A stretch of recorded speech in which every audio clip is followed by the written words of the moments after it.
ಧನ್ಯವಾದಗಳು ಮಕ್ಕಳಿಗೆ. ಅದೇ ರೀತಿ ಈಗ ಮಕ್ಕಳಿಂದ ಒಂದು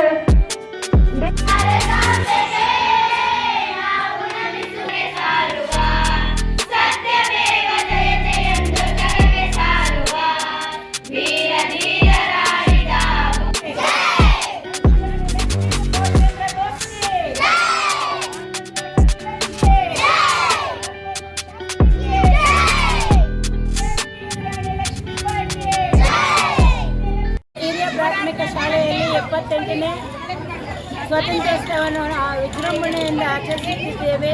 ಈ ದೇಶಕ್ಕಾಗಿ ದುಡಿದಂತಹ ಎಲ್ಲ ಮಹನೀಯರಿಗೂ ನಮ್ಮೆಲ್ಲರ ನಮನಗಳು. ಈ ದೇಶಕ್ಕಾಗಿ ನಾವು ಕೂಡ ಏನಾದರೂ ತ್ಯಾಗವನ್ನು ಮಾಡೋಣ ಅಂತ ಹೇಳ್ತಾ ನನ್ನ 4 ಮಾತುಗಳನ್ನು ಮುಗಿಸುತ್ತೇನೆ. ಜೈ ಹಿಂದ್, ಜೈ ಕರ್ನಾಟಕ ಮಾತೆ. ಪ್ರತಿ ವರ್ಷವೂ ಸ್ವಾತಂತ್ರ್ಯ ದಿನಾಚರಣೆಯನ್ನು ಆಚರಣೆ ಮಾಡ್ತಾ ಸಾಗು ನಮಗಾಗಿ ಸ್ವಾತಂತ್ರ್ಯವನ್ನು ತಂದುಕೊಟ್ಟಂಥ ಎಷ್ಟೋ ಮಹಾನ್ ವ್ಯಕ್ತಿಗಳ ಒಂದು ಅವರ ಜೀವನ ಸಾರ್ಥಕವಾಗಬೇಕು ಅಂತಂದರೆ ನಾವು ಅವ್ರು ಮಾಡಿರ್ತಕ್ಕಂಥ ಒಂದು ಜ್ಞಾನವನ್ನು ನಮ್ಮ ಕೆಲಸಗಳನ್ನು ಮಾಡ್ತಾ ಒಳ್ಳೆ ಕೆಲಸಗಳನ್ನು ಮಾಡ್ತಾ ಅವರಿಗೆ ನಾವು ಋಣವನ್ನು ತೀರಿಸಬೇಕು ಅಂತ ಈ ಒಂದು ಕಾರ್ಯಕ್ರಮದಲ್ಲಿ ಹೇಳೋದಕ್ಕೆ ಇಷ್ಟಪಡ್ತೀನಿ. ಎಲ್ಲರಿಗೂ 78ನೇ ಸ್ವಾತಂತ್ರ್ಯ ದಿನಾಚರಣೆಯ ಶುಭಾಶಯಗಳು. ನಾವೆಲ್ಲರೂ ಭಾರತೀಯರನ್ನೋದು ನಮಗೆ ನಾವು ಭಾರತಕ್ಕಾಗಿ ದುಡಿಯೋಣ ಮಡಿಯೋಣ ಅಂತ ಹೇಳಬೇಕು.